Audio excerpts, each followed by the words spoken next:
अभी क्या करना है इसमें फाइनल? मसाले डालना। हाँ, मेन्यू भी हो गया। लाल की चीज़ है।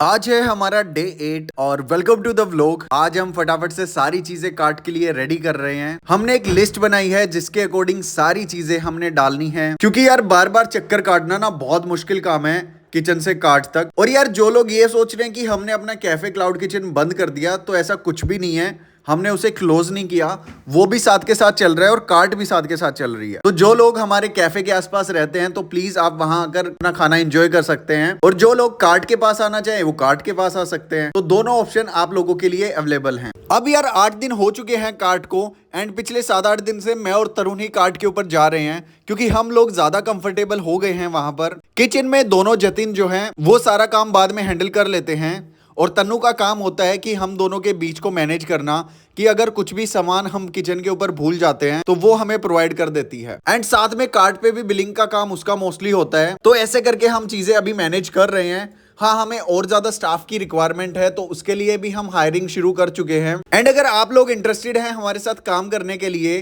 कोई भी बंदा रोहतक से हो तो हमें ज्वाइन कर सकता है। 1 हफ्ते की ट्रेनिंग होती है, एंड उसके बाद you are ready to work. Easily सारी चीजें मैनेज हो जाती है। तो मैं एक गूगल फॉर्म का लिंक डाल दूंगा डिस्क्रिप्शन में, आप उसे जरूर फिल कर सकते हैं। उसके बाद हम आपको कनेक्ट कर लेंगे। तो भाई आज का सारा सामान हमारा प्रिपेयर हो गया था, और रोल्स की तो क्या बताओ यार, हमारे स्प्रिंग रोल ना मतलब डेली शॉर्टेज हो रहा है, चाहे हम कितना ही ट्राई कर लें। और अभी हमने डिसाइड किया है कि एक दिन के लिए हम किचन को क्लोज करेंगे, एंड उस दिन सिर्फ मेकिंग का काम होगा।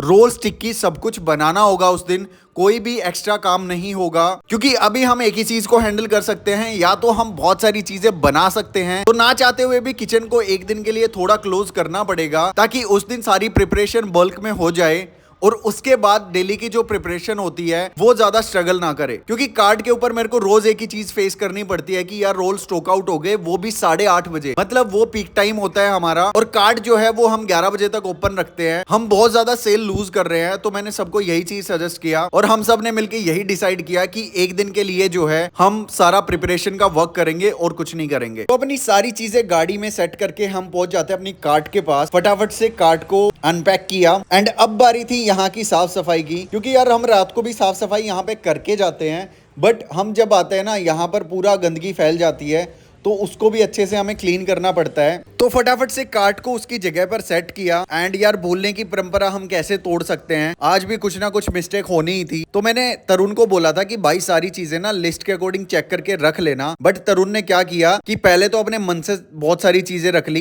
कि जो भी 10-15 बेसिक आइटम होते हैं, एंड उसको चेकमार्क नहीं किया लिस्ट में कि यार ये चीजें तो ऑलरेडी हो चुके हैं। और इस चक्कर में हम क्या चीज भूल गए, वो थी सबसे मेन चीज, हमारी बर्गर की सॉस। अब उसके बिना बर्गर तो बन ही नहीं सकता। एंड डेली हमारे साथ होता क्या है कि जैसे ही हम कार्ट लगाते हैं उससे पहले कस्टमर आने शुरू हो जाते हैं, एंड वो वेट कर रहे होते हैं कि कब हम स्टार्ट करेंगे। तो जैसे ही हमने स्टार्ट की तो पता चला कि बर्गर मेयोनीज तो रह ही गई, इवन लाइटर भी रह गया, जिसकी वजह से मेरे को साइड से एक माचिस मांगनी पड़ी, और फिर उसके बाद काम स्टार्ट किया। वो तो अच्छा हुआ कि जतिन और तन्नू थे, तो फटाफट से बर्गर मेयोनीज और बाकी चीजें अरेंज कर दी। ये लोग फटाफट से हमें दे गए, एंड उसके बाद हमारा रश शुरू हो गया। लाइटर नहीं था तो माचिस बचाने के लिए नैपकिन को आग लगाकर थोड़ा सा काम चलाना पड़ा। और आज तो यार ऐसी बनी, जब रश आवर शुरू हुआ ना, तो हम चारों को ही कार्ट के ऊपर रहना पड़ा, क्योंकि भाई सिर्फ 2 बंदों से हैंडल नहीं होती चीजें, कस्टमर्स चारों तरफ से ऑर्डर्स करते हैं। एंड ऐसे में क्या होता है कि कुछ कुछ ऑर्डर्स ना स्किप हो जाते हैं, या फिर कोई बता के चला गया कि मेरा ऑर्डर प्रिपेयर करके रख लेना, और वो चीज अच्छे तरीके से नहीं हो पाती। इवन हमें नोट डाउन करने भी बहुत प्रॉब्लम होती है। तो अभी हमें थोड़ा सा टाइम लगेगा सारी चीजों में एडजस्ट करने में। अभी 8-9 दिन ही हुए हैं। रेस्टोरेंट में चीजें अलग होती हैं, कार्ट पर बहुत अलग हो जाती हैं। बिलिंग का तो हम एक जुगाड़ निकाल रहे हैं, उसके लिए हमें एक बिलिंग सॉफ्टवेयर लेना पड़ेगा, ताकि हम फोन से बिलिंग कर पाएं इजीली। और इसका फायदा ये भी होगा कि हम अपने कस्टमर्स को बिल भी दे पाएं, और अपनी सेल्स को अच्छे से ट्रैक भी कर पाएं। तो एज ए ब्रांड ये सारी चीजें तो ऑब्वियसली हमें करनी ही पड़ेंगी। अभी तक थोड़ा हम सीख ही रहे थे कि यार क्या क्या चीजों की नीड है, क्योंकि आई एम डैम श्योर जैसे ही अपनी दूसरी कार्ड बनेगी ना, वहां पर मैं कोई भी इन चीजों की कमी नहीं छोड़ने वाला। उसका भी मॉडल रेडी हो चुका है, वैसे तो थोड़ा कुछ पार्ट रहता है। नेक्स्ट मंथ तक अपनी दूसरी कार्ड भी सारी चीजें रेडी होके सेटअप हो जाएगी। वो तो अच्छा हुआ स्टार्टिंग में हमने मेन्यू बहुत छोटा रखा, जिसकी वजह से हम सारी चीजों को मैनेज करने में सक्सेसफुल हुए। वरना हमें पता था कि अगर हमने ये गलती कर दी, मेन्यू बहुत बहुत बड़ा कार्ट के ऊपर रख दिया तो 2 बंदों से ये चीजें बिल्कुल भी हैंडल नहीं होगी और उल्टा कस्टमर नाराज होके जाएंगे, जो कि ईट एंड बाइट के लिए एक अच्छा इंप्रेशन नहीं है। बाकी अभी हम रेडी हैं मोमोज लॉन्च करने के लिए, बस ज्यादा से ज्यादा 1 हफ्ते के अंदर अंदर हम मोमोज को भी लॉन्च कर देंगे। अभी हमारे पास 2 चीजें हैं जो सबसे मेन है। पहली चीज है प्राइस पॉइंट, दूसरा क्वालिटी को मेंटेन करना। जल्दी आ जा मेरे पास, जल्दी आ जा, जल्दी आ जा, आ जा, आ जा, हो गया ऐड तो और क्या इसमें। थैंक यू सो मच भाई।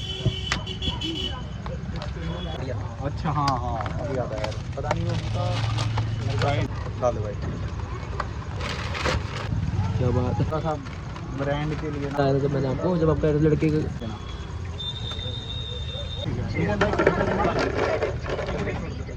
आज 8 तो भाई ये कुछ सब्सक्राइबर आए थे दिल्ली से स्पेशली, एंड इस बच्चे ने बताया कि जब से ये दिल्ली से आया ना तब से ये रोज ईट एंड बाइट के ऊपर आता है। जल्दी ही भाई को मोमोज भी खिलाएंगे। बाकी आजकल मेरे को थोड़ी सी यही प्रॉब्लम आ रही है यार कि मैं रश आवर के टाइम पे ना शूट नहीं कर पाता, क्योंकि बहुत ज्यादा चीजें हो जाती हैं। इस वजह से कैमरा को बिल्कुल साइड में रखना पड़ता है। थोड़ी बहुत कुछ क्लिप आ जाती है वो आ जाती है, क्योंकि वही बात है ना, फिर काम के साथ थोड़ा कॉम्प्रोमाइज सा हो जाता है कि शूट के चक्कर में, और वो चीज कस्टमर्स को भी पसंद नहीं आती, तो इसलिए मैं थोड़ा अवॉइड करता हूं उस टाइम पे शूट करना। बाकी आज का दिन यहीं पर अपना कंप्लीट होता है, जल्दी मैं इसका भी सॉल्यूशन निकाल लूंगा। तो मिलते हैं कल के व्लॉग में, बाय बाय।